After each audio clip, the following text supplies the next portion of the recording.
alaikum jami'an bitahiyatil Islam, tahiyati min indillah, tahiyati ahlil jannah, rahmatan wa mubarakan fi. Assalamualaikum warahmatullahi wabarakatuh.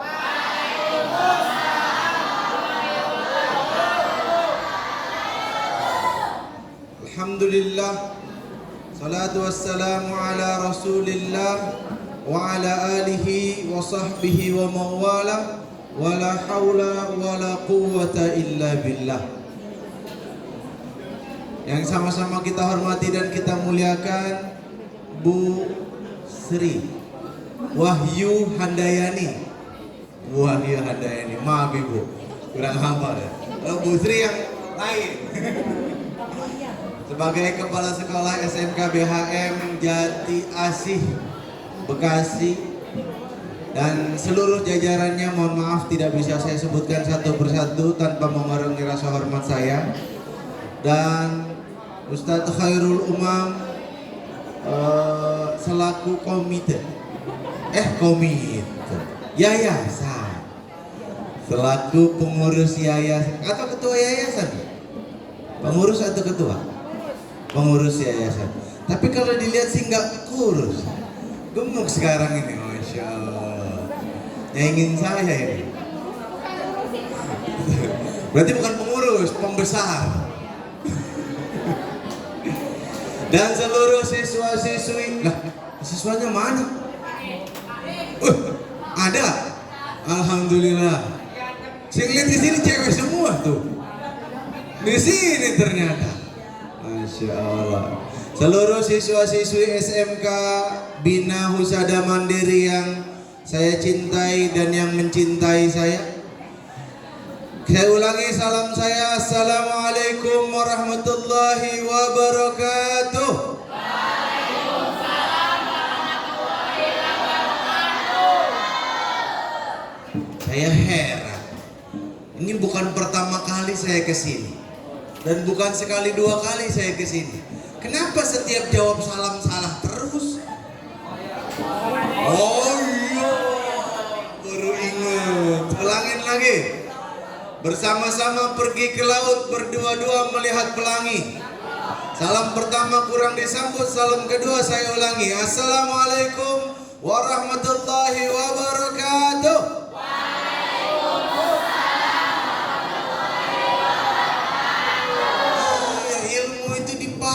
Jangan cuma masuk kuping kanan, keluar kuping kanan.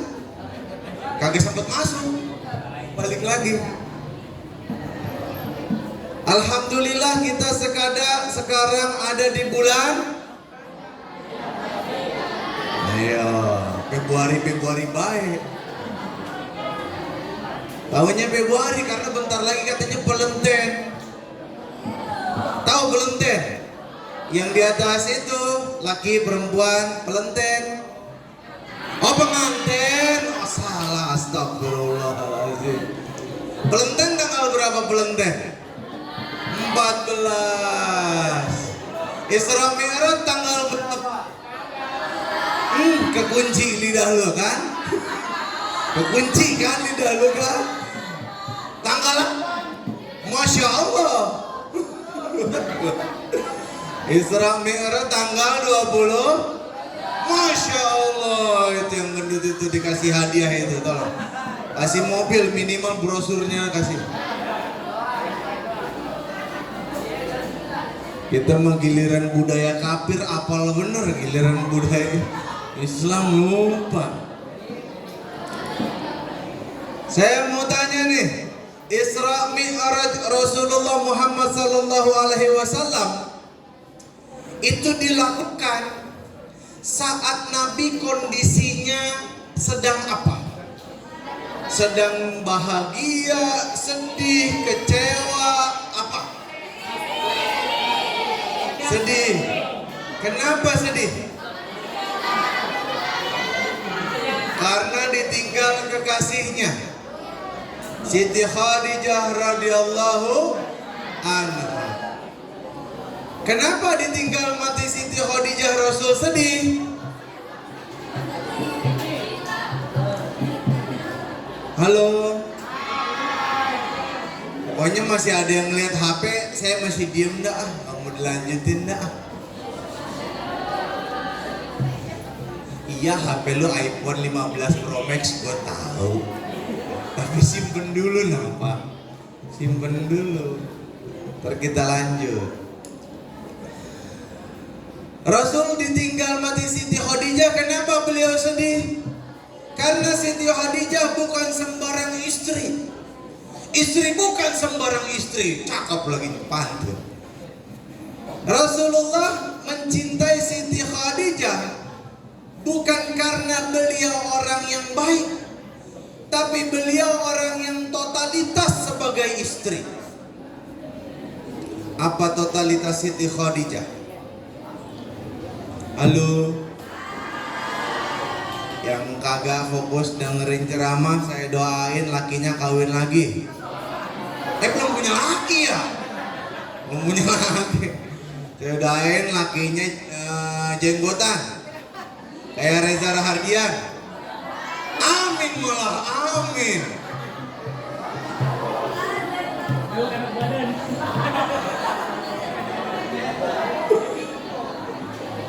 Siti Khadijah itu adalah potret dari istri yang totalitas jadi istri.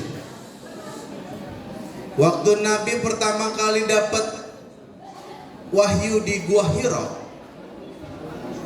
itu beliau pulang ke rumah.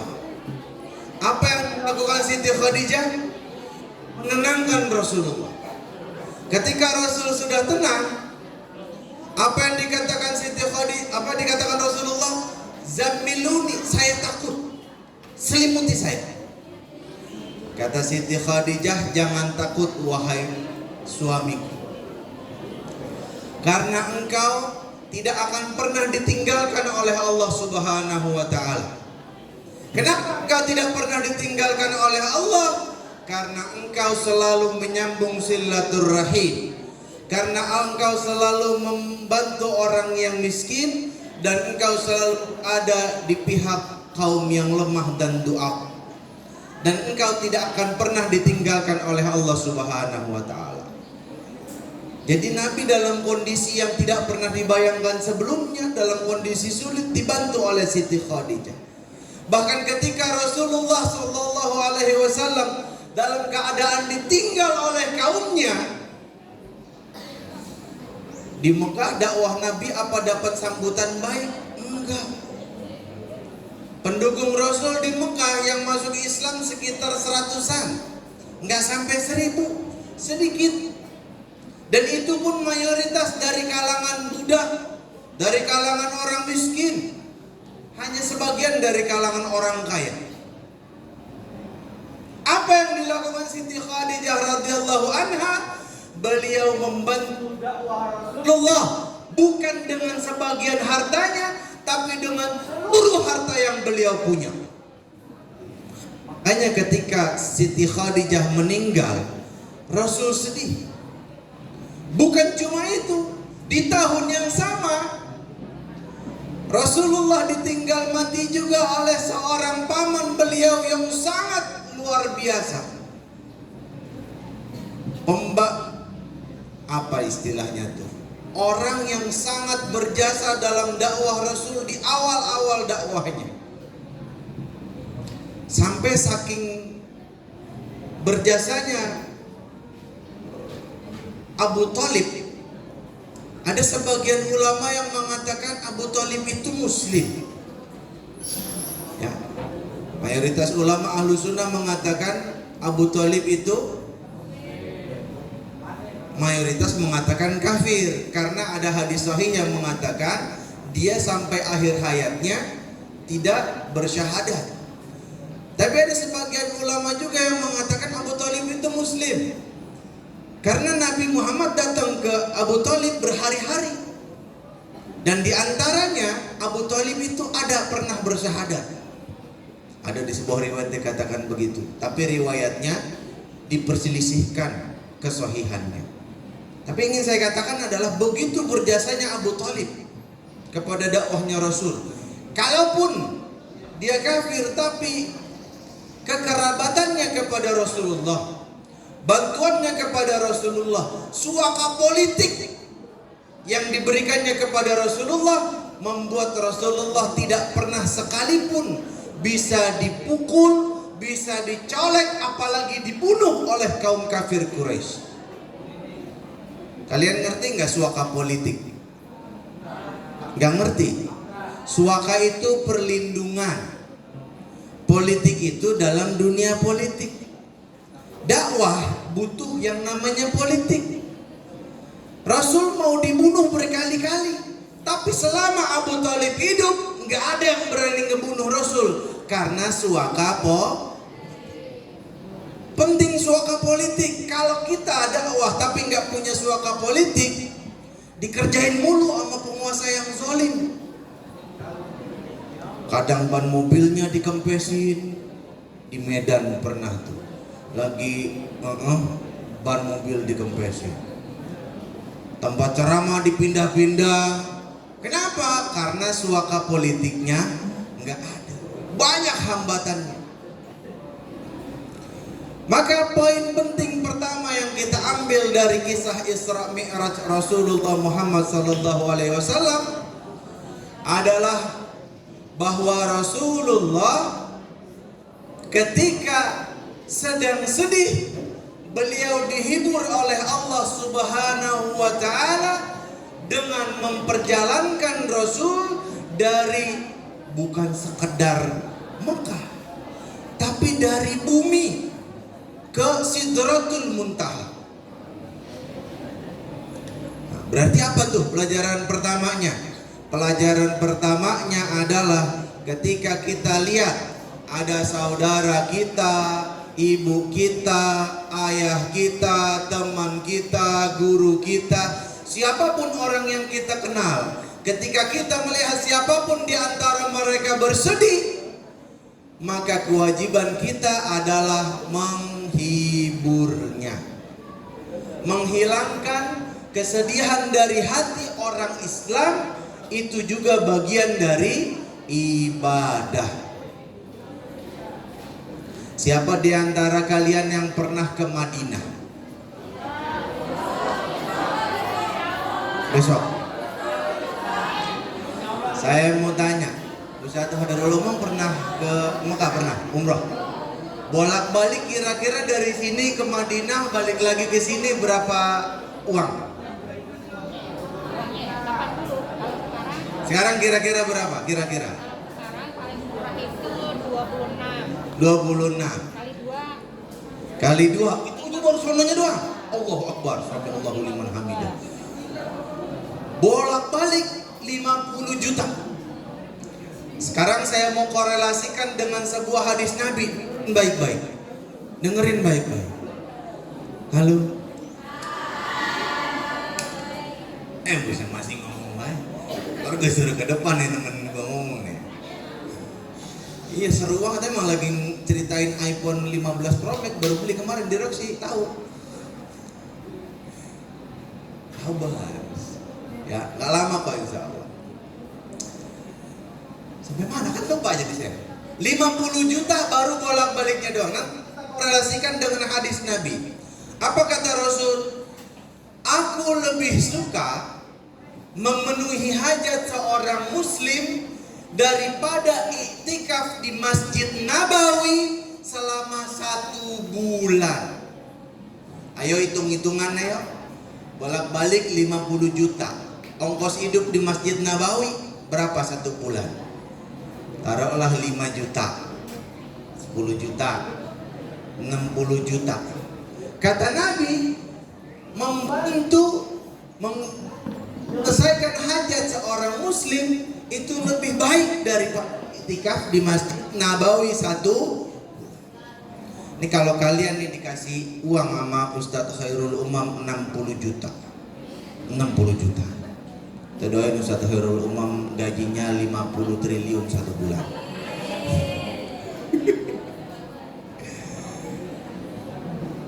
Kalian pakai 60 juta itu pergi ke Madinah, iktikaf di Masjid Nabawi 1 bulan, balik lagi ke Indonesia, itu masih kalah pahalanya dibandingkan dengan kalian bantu kalian yang lagi butuh sesuatu. Makanya kalau istirahat itu yang dilihat kanan kiri. Coba kalau lagi bel istirahat, yakin gak saya pasti di setiap kelas itu ada aja yang kagak pergi ke kantin. Samperin, tanya, kamu kenapa gak pergi ke kantin? Karena bisa jadi dia nggak pergi ke kantin karena nggak punya uang. Ya, jajanin. Kalau kita nggak bisa jajanin, ajak jajan bareng. Kata Nabi, makanan cukup buat 2 orang, makanan 2 orang cukup buat 3 orang. Intinya Nabi memotivasi kita buat sedekah. Jadi pelajaran dari Isra Mi'raj yang pertama, kita dimotivasi oleh Allah langsung untuk memenuhi kebutuhan seorang muslim. Dipertegas lagi oleh Rasulullah, apa kata Nabi? Wallahu fi aunil abdi madamal abdu fi auni akhi. Allah akan senantiasa menolong hambanya selama hambanya itu selalu menolong saudaranya. Kalau di BHM ada apa istilahnya bulanan SPP? Ada. Saya yakin di setiap sekolah itu pasti ada orang yang nunggak SPP. Kalau kalian bapaknya atau ibunya menengah ke atas, jangan pura-pura buta. Ya, tawarin, Pak, di sekolah masih banyak yang belum bisa bayar SPP, bisa bantuin nggak kira-kira? Lebih baik daripada iktikaf di Masjid Nabawi 1 bulan. Oh iya, Bapak bantuin deh, tapi nggak bisa banyak-banyak, 2 orang aja. Kamu pilih deh 2 orang. Datang ke TU, tanya, TU siapa di sini, Bu? Hah? Mana orangnya? Mana Kasanti? Oh, di dalam. Datang ke TU, tanya, Kasanti, di BHM siapa yang nunggak? Wah, yang paling banyak tunggangannya ini 2 aja 2. Ini sama ini. Oh yaudah, ntar bapak saya bayarin 1 bulan. Cakep. Coba kalau yang kepikiran begitu gak usah banyak-banyak, 5% aja dari sini. Luar biasa itu. Ini namanya gerakan perubahan. Kita berubah dari yang nggak mau peduli jadi peduli. Yang kedua, Nabi Muhammad SAW. Halo. Perempuan itu bener-bener ya, masalah ngobrol itu, luar biasa. Bahkan lagi diajak ngobrol aja dia ngobrol sesamanya. Bener-bener. Makanya Ustadz kalau misalnya ceramah, saya sering lihat di rekaman itu, kenapa yang dipanggil ibu-ibu mulu? Bu, saya baru paham. Calon ibu-ibunya aja begini, gimana ibu-ibunya? Kalau di sini ibu-ibunya kalem, kenapa? Dikit. Coba ibu-ibunya sebanyak ini. Itu yang pertama dikit. Yang kedua malu jadi guru, harus jadi teladan. Kalau gurunya gitu juga, saya sentil nanti. Saya sepil orangnya. Yang kedua, pelajaran dari Isra dan Mi'raj Rasulullah Muhammad SAW adalah kita baca ayatnya. Ada yang hafal nggak? Kalau nggak hafal buka. Udah tahu nggak hafal diem. Al-Isra 1. Apa? Ayo kita baca bareng-bareng. Udah ketemu belum? Artinya emang orang Kristen loh. Kalau orang Kristen iya cuma artinya doang. Orang Islam ya harus ayatnya dong. Ayo kita baca bareng-bareng ya. A'udzu billahi minasy syaithanir rajim. Bismillahirrahmanirrahim. Subhanalladzi asra bi'abdihi laylan minal masjidil haram ilal masjidil aqsa alladzi barakna haulah linuriyahu min ayatina.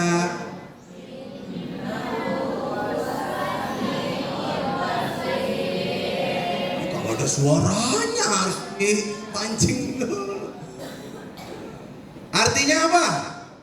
Maha suci Allah subhanallazi yang asra memperjalankan bi'abdihi hambanya. Ntar dulu, sampai situ dulu. Kita masuk poin kedua nih. Ntar kita lanjutin. Bi'abdihi, berarti poin kedua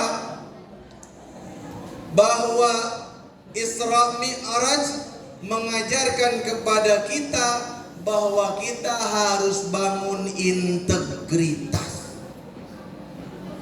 Saya mau tanya, ini wajhul istidlalnya begini, pakai pertanyaan. Nabi disebut Allah sebagai hambanya. Kita juga sering ngaku hamba Allah. Ngakunya pas apa? Pas lagi ada sedekah. Atas nama siapa? Allah. Di satu sisi iya untuk tawadu, tapi di satu sisi kita ngaku hambanya Allah. Pertanyaannya, apa iya kita beneran hambanya Allah? Nggak tahu, karena belum ada ayat yang mengatakan bahwa sesungguhnya khairul umam adalah hambaku, kata Allah. Nggak ada kan?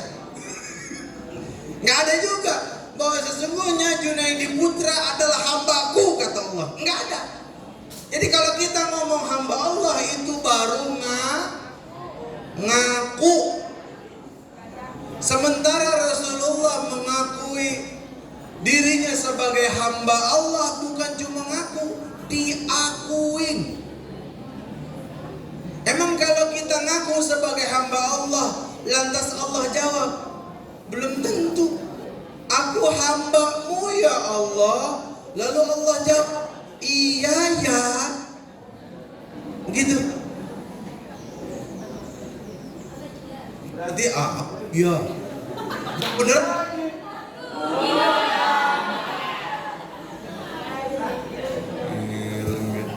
Berarti yang kedua, kita harus integritas.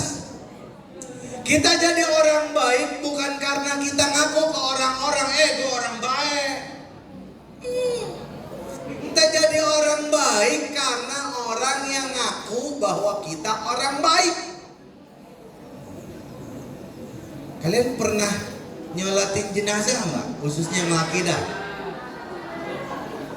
Kalau belum, nyolatin kalau ada yang mati. Ntar tiba-tiba lu yang nyolatin, repot. Kalau orang mau nyolatin jenazah, biasanya ada pertanyaan tuh dari ustadz sebelum nyolatin jenazah. Apa pertanyaannya? Apakah kalian bersaksi? Bahasa Indonesianya. Apakah kalian bersaksi bahwa ahli mayit ini, bahwa ahli si mayat ini adalah min ahlil khair, termasuk orang baik? Biasanya orang yang ditanya jawab khair, iya, dia termasuk orang baik. Saya mau tanya, dari mana itu orang bilang bahwa ini mayat orang baik? Kan mayatnya udah mati. Dari rekam jejak waktu dia masih hidup. Waktu masih hidup dia suka bantuin orang. Waktu masih hidup kerjanya bolak-balik ke masjid, enggak nunggu kampanye, enggak. Ada yang sekarang bolak-balik ke masjid juga ada, tapi pas mau kampanye, giliran kampanye selesai udah kagak kelihatan lagi di masjid. Ada yang pas mau kampanye tiba-tiba iklan ajan, ada. Ya. Ada yang mau kampanye tiba-tiba dekat sama ulama, ada. Yang tiba-tiba main ke pesantren, ada. Tiba-tiba peduli sama orang Islam padahal dulu katanya nggak butuh suara orang Islam, ada. Nah, kita bisa melihat orang dari saat orang itu masih hidup ngapain aja. Dan kita juga begitu, kita dinilai sama orang. Ini orang waktu masih hidup kayak gimana? Kalau ngelihat keran agak kebuka sedikit, kira-kira didiemin apa enggak sama dia? Ya. Peduli enggak sama sekitarnya? Ya. Dan seterusnya. Tentang ini saya punya cerita sedikit. Ada seorang guru ngasih kuis buat muridnya. Jadi ada tiga toilet. Ada 3 toilet. Guru tiga-tiganya toiletnya ada kotorannya. Ada kotoran di tempat itunya. Gurunya ngasih tugas ke si murid. Ada beberapa murid. Tugasnya gampang. Kamu masuk ke toilet yang bersih. Masuk ke toilet yang bersih. Murid pertama masuk. Toilet pertama ada kotorannya. Toilet kedua ada kotorannya. Toilet ketiga ada kotorannya. Murid kedua sama begitu juga, sampai beberapa murid semuanya bilang ke gurunya, toiletnya kagak ada yang bersih. Sampai murid terakhir, saya belum bu. Dia masuk ke toilet pertama, dia lihat ada kotorannya, dia pencet flash. Dia bilang sama gurunya, bu toilet pertama bersih. Ngerti nggak maksudnya apa? Sebenarnya sepele. Yang dicari sama gurunya bukan masalah lu nyari toilet bersih, tapi peduli nggak sama lingkungan. Masa ya timbang mencet begitu doang mat? Atau kalau nggak ada pencetan siram kan ada kayu. Ya, makan kagak kita sama toilet. Saya belum pernah main ke toilet sini sih. Nggak tahu saya toiletnya kayak gimana. Kadang-kadang di sekolah-sekolah itu toilet jadi ajang chatting. 16 gembel, 10 2 lebih gembel. Tapi besok ada lagi tuh 10 2 sama 10 6 sama-sama gembel. Baik 10 1. Habis di dinding ini udah penuh, ke dindingnya atuh. Lanjut main gembel-gembelan. Ya Allah. Apa kalau dalam istilah itu apa namanya? Vandalisme. Merusak fasilitas umum. Tapi kalau di BHM saya yakin sih WC-nya bersih, nggak ada yang kayak begitu ya. Nggak ada yang tangannya jahil kayak begitu, nggak ada ya? Nggak ada. Kalau cewek ngomongin nggak begitu, kalau gembel biasanya laki-laki. Kalau cewek ngomongnya 10 ini ceweknya ganjen-ganjen kayak perek. Bahasanya begitu kalau perempuan. Kayak kadang nyebut nama. Si Olin begini-begini. Ya Allah. Saya pernah tuh ngeliat di salah satu akun TikTok isinya foto semua. Foto chattingan. Ini. Macam-macam isi chattingannya. Ya, jangan kayak begitu.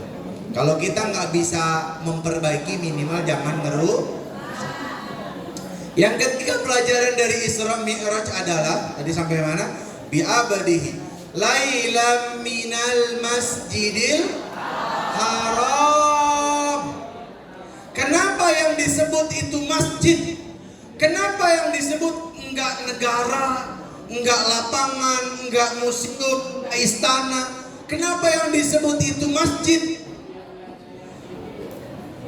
Pelajaran ketiga, bahwa kebangkitan Islam dimulai dari masjid ke masjid. Ada orang Yahudi pernah ditanya, apa kita nggak takut bikin negara Israel di tengah-tengah negara Arab? Kata orang Yahudinya, tenang aja, nggak perlu takut sama orang Islam. Selama sholat subuh mereka nggak sebanyak sholat Jumat, nggak usah takut. Artinya mereka cuma agamanya doang, bangun subuh aja kagak mau.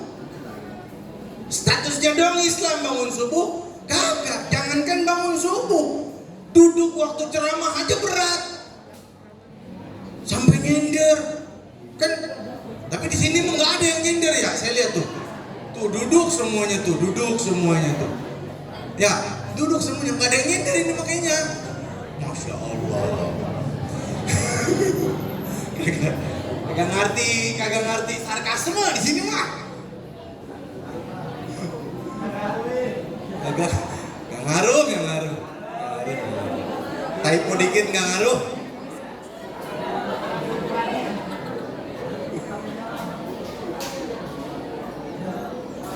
Jadi kita perlu peduli sama masjid kita. Saya mau tanya nih, kelas 10, kelas 11, siapa di antara kalian yang jadi anggota remaja masjid di dekat rumahnya? Tunjuk tangan. Anggota remaja masjid, tunjuk tangan. Nih, satu emang nih, catat nih, yang remaja masjid ini. Apalin mukanya. Masya Allah, makhluk langka ini tuh. Dari ratusan orang cuma berapa yang tunjuk tangan? Ini makhluk langka, perlu itu diawetin.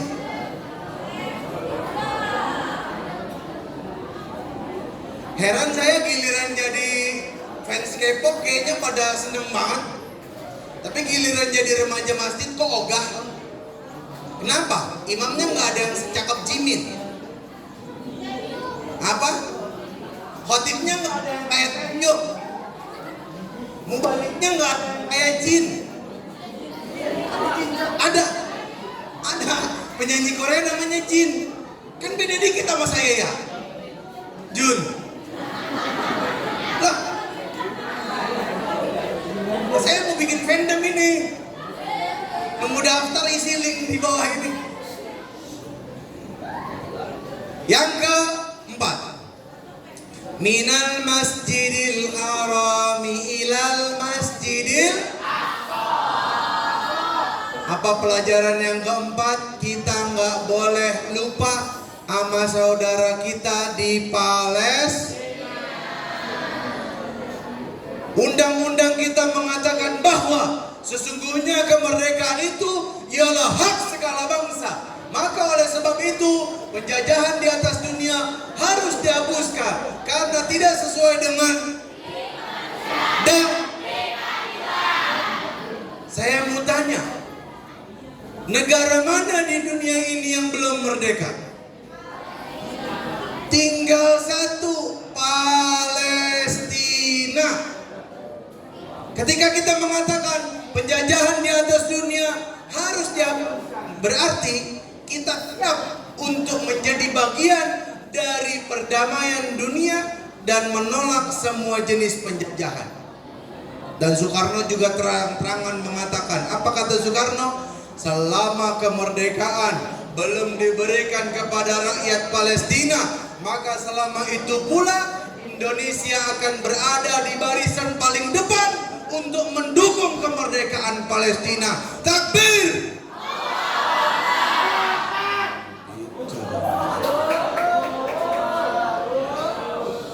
Makanya kalau kalian lagi habis selesai sholat, buru-buru Allahumma antas salam wa minkas salam dan seterusnya, jangan lupa doain saudara kita. Allahumma ansur ikhwanal mujahidin fi Palestin.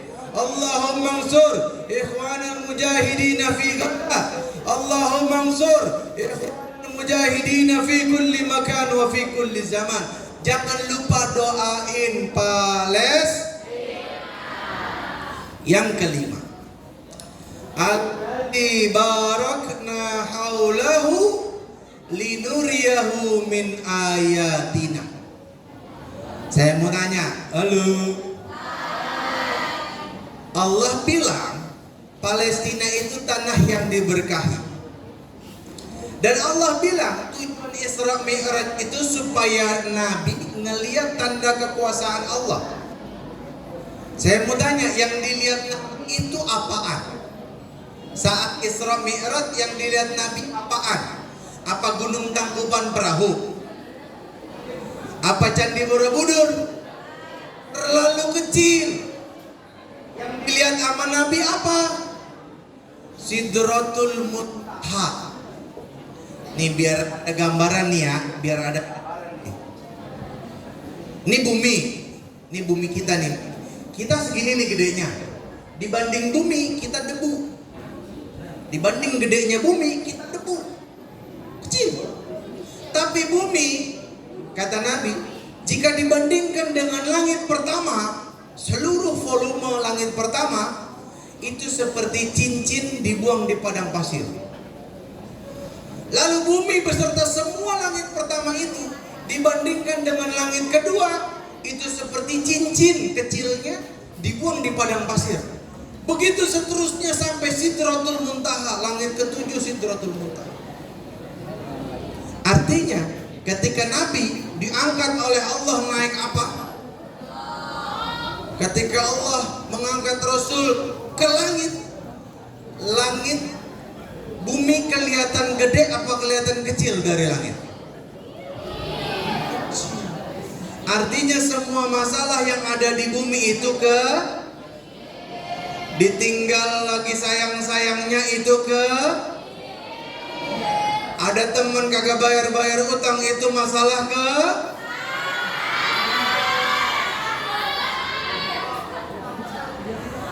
ada temen tiba-tiba dapat nilai gede padahal nyontek, padahal kita udah capek-capek belajar itu masalah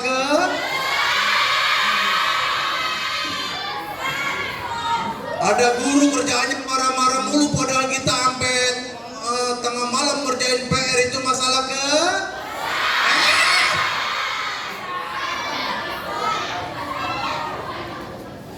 ada temen cepu banget setiap kesalahan kita diselaporin sama guru itu masalah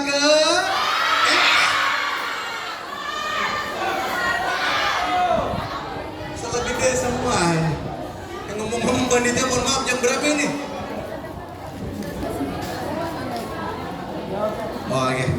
Kita langsung tanya jawab deh ya. Nggak keburu nih waktunya. Tanya jawab dulu atau praktek sholat dulu? Tanya jawab dulu. Tanya jawab dulu, silakan. Jika ada yang mau tanya tentang Isra Mi'raj, saya terima. Kalau nggak ada, kita langsung praktek sholat. Isra Mi'raj itu emang ngapain? Ini belum sampai ke situ, kalau waktunya nggak cukup.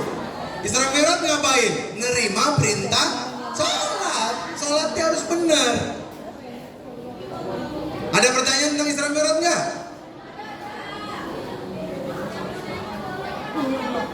Oh, ada bingkisan buat yang nanya. Silakan. Nggak ada? Saya hitung sampai 3. Kalau nggak ada, kita langsung praktek sholat. 1, 2, 3. Bingkisannya simpen ntar buat pas pertanyaan saat sholat aja ya. Biar kelihatan, saya mohon izin di atas boleh nggak? Boleh dipecah. Jadi mecahnya saya mau izin di sini.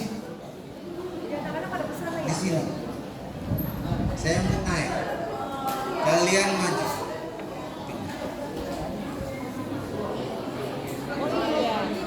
Praktek sholat. Ngapa? Masih nanya baik. Astagfirullah.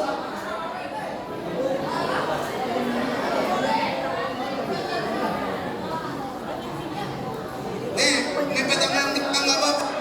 Kosongin dikit.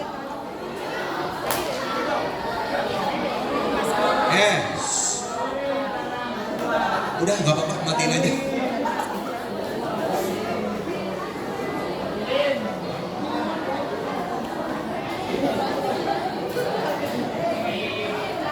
Itu matiin juga. Asar jam berapa?